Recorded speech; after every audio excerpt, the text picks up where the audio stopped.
వేదికపైనున్న గౌరవ ముఖ్యమంత్రి నారా చంద్రబాబు నాయుడు గారికి, గౌరవ ఉప ముఖ్యమంత్రి పవన్ అన్నకి, బీజేపీ రాష్ట్ర అధ్యక్షులు మాధవ్ గారికి, రవాణా శాఖ మార్చులు రాంప్రసాద్ రెడ్డి గారికి, సత్యకుమార్ యాదవ్ గారికి, వేదికమైన ఎమ్మెల్యేలు ఎంపీలకి, ప్రత్యేకంగా ఈ సమావేశానికి విచ్చేసిన మా ఆటో డ్రైవర్లందరికీ పేరు పేరున నా హృదయపూర్వక నమస్కారాలు. ఇంట్లో ఎన్ని ఇబ్బందులున్నా ఎవరైనా ఆటో ఎక్కితే నవ్వుతూ పలకరిస్తారు మా ఆటో డ్రైవర్లు. గ్రామ స్థాయి నుంచి దేశ రాజకీయాలంతా కూడా ఆటో డ్రైవర్లే ఆటోలో చర్చిస్తారు. పోయిన 5 సంవత్సరాలు చూసాం. మీ మౌత్ పబ్లిసిటీ దెబ్బకి వైనాట్ 175 కాస్త వైనాట్ 11 అయినాయి. విశ్వవిఖ్యాత నట సార్వభౌమ స్వర్గశ్రీ నందమూరి తారక రామారావు గారు కూడా డ్రైవర్ గా నటించిన సినిమా డ్రైవర్ రాముడు. మీ అందరి బాలయ్య నా ఒక్కడికే ముద్దల మావయ్య అయినా బాలయ్య బాబు గారు డ్రైవర్ గా నటించిన సినిమా లారీ డ్రైవర్. అంతేకాదు పవన్ అన్న కూడా నటించారు, డ్రైవర్ గా నటించారు. ఆ సినిమా పేరేంటి ఇంపడట్లా, అత్తారింటికి దారేది. ఆనాడు అన్న ఎన్టీఆర్ కాకి డ్రెస్ వేసుకుని రాష్ట్రం మొత్తం చైతన్య రథం పైన వెళ్తే ఢిల్లీ మొత్తం గడగడలాడించిన వ్యక్తి. చంద్రబాబు నాయుడు గారికి ఆటో డ్రైవర్ల సమస్యలు బాగా తెలుసు. కేబినెట్ మీటింగ్ లో ఏనాడు ఎప్పుడైతే మేము చర్చిస్తామో మా ఆటో డ్రైవర్లకి మేము అండగా నిలబడతామని పదే పదే చెప్తారు. అందుకే ఆటో డ్రైవర్ల సేవ పేరుతో ఈ రోజు ఈ పథకం మన ప్రజా ప్రభుత్వం రూపొందించింది. నేను ఎప్పుడూ తిరుగుతున్నప్పుడు ఆటో వెనకాల ఉన్నా మీరు ఏదైతే రాస్తారో చదువుతూ ఉంటా. ఒక కొటేషన్ నాకు బాగా నచ్చింది. ఆ కొటేషన్ ఏంటంటే, వర్షం ఎలా పడుతుందని పిల్లలు అడిగినప్పుడు దేవుడు కురిపిస్తున్నారని చెప్పొద్దు, మనం ఒక్క మొక్క నాటితే ఒక్క నీటి బట్టు వర్షం ద్వారా వస్తుందని ఒక ఆటో డ్రైవర్ పెట్టుకున్నారు. అంటే ప్రకృతి పట్ల మనకున్న బాధ్యత ఆ ఆటో డ్రైవర్ ఈరోజు సమాజానికి నేర్పిస్తున్నారు.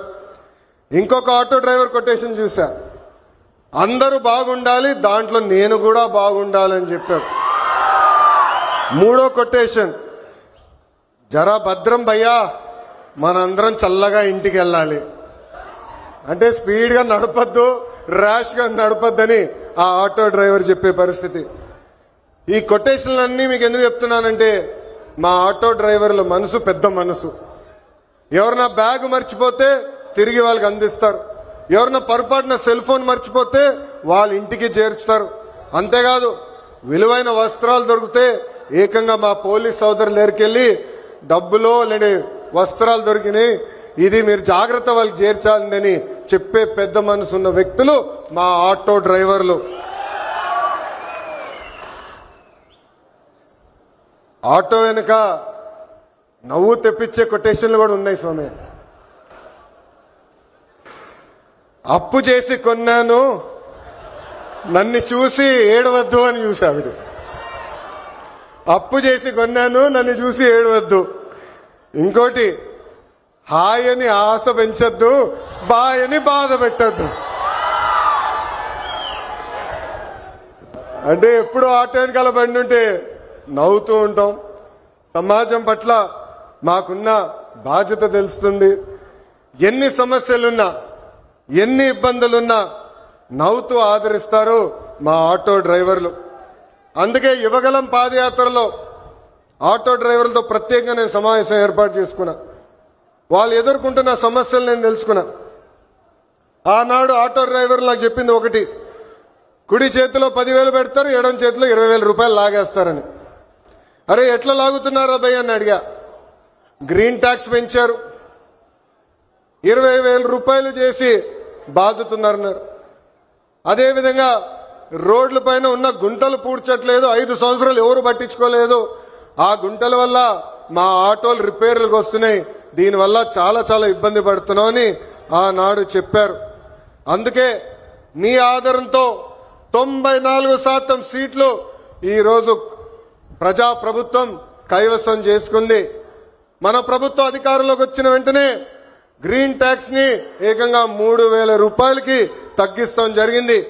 అంతేకాదు పవనన్న నాయకత్వంలో సుమారుగా 2,000 కోట్ల రూపాయలు ఖర్చు పెట్టి గుంటలంతా కూడా మనం పూడ్చడం జరిగింది.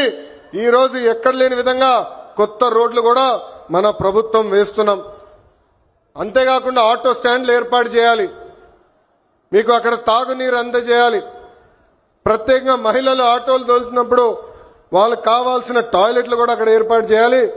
ఎలక్ట్రిక్ ఆటోలు మీకు అందిస్తమే కాదు, ఛార్జింగ్ పాయింట్ కూడా ఏర్పాటు చేయాలని ఆనాడు మాకు చెప్తాం జరిగింది.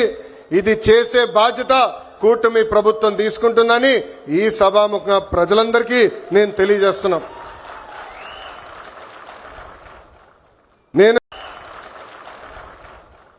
నేను యువగలం పాదయాత్ర చేసినప్పుడు మహిళల్ని కించపరిచే విధంగా ఆనాడు రోజా గారు మాట్లాడారు. మా తెలుగు మహిళ చీరలు గాజులు ఆమెకి ఇచ్చేదానికి వెళ్ళినప్పుడు వెళ్ళిన ఆటోని ఆనాటి పోలీస్ సోదరులు సీజ్ చేశారు. ఆ ఆటో డ్రైవర్ పేరే హమీద్ బాషా. పాపం ఈ ఆటో పైన ఆయనే కాదు, ఆయన కుటుంబంలో ఉన్న 5గురు ఆధారపడి ఉంటారు. అతను నా దగ్గరికి వచ్చి, అన్నా నేను ఇబ్బంది పడుతున్నా, నన్ను ఆదుకో అంటే గౌరవ ముఖ్యమంత్రి శ్రీ నారా చంద్రబాబు నాయుడు గారు ఆనాడు నేను ఫోన్ చేసి ఒక ఆటో ఇవ్వాలనుకుంటే ఒకటి కాదు, ఏం అవసరం ఉన్నా ఆ కుటుంబాన్ని ఆదుకో, ఇది మన బాధ్యత అని చెప్పిన వ్యక్తి చంద్రబాబు నాయుడు గారు. సామాన్యుడి కారు ఆటో, వర్షం వస్తే ఇంటికి తీసుకెళ్లేది మా ఆటో డ్రైవర్లు. ఏకంగా చిన్న పిల్లల్ని సేఫ్ గా స్కూల్కి తీసుకెళ్లి తిరిగి తీసుకొచ్చేది మా ఆటో డ్రైవర్లు. అనారోగ్యంతో ఎవరన్నా బాధపడితే అంబులెన్స్ లాగా మారి ఆసుపత్రులు కూడా తీసుకెళ్లేది మా ఆటో డ్రైవర్లు.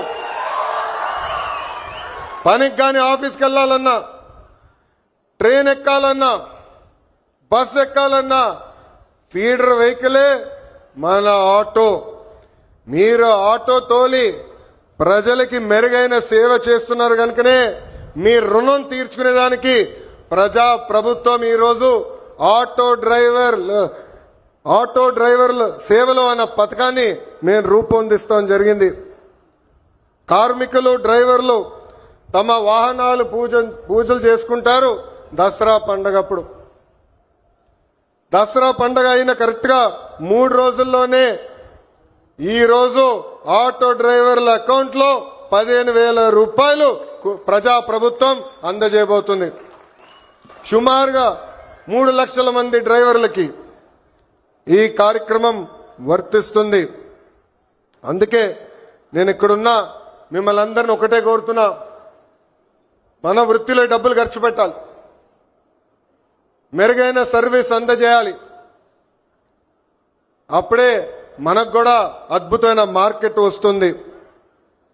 ఆవకాయ పట్టాలన్నా, అంతరిక్షానికి వెళ్లాలన్నా, ఆటో అద్భుతంగా తోలాలన్నా మా మహిళలే చేయగలుగుతారు. నేను ఇక్కడికి వచ్చినప్పుడు ఏకంగా స్వర్ణలత గారు నన్ను నడిపారు. ఆమె ఇంట్లో పడుతున్న కష్టాలు నేను నేరుగా తెలుసుకునేదానికి అద్భుతమైన అవకాశం వచ్చింది. ఇక్కడ ఉన్న మగవాళ్ళ కన్నా మా అక్కనే అద్భుతంగా నడిపింది. ఈరోజు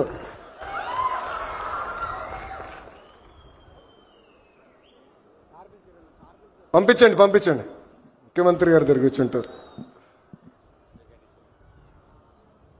స్వర్ణలత గారు ఆటో తోలుతూ కుటుంబం మొత్తం పోషిస్తున్నారు. ఇంట్లో ఆమె భర్త కూడా అద్భుతంగా సహకరిస్తున్నారు.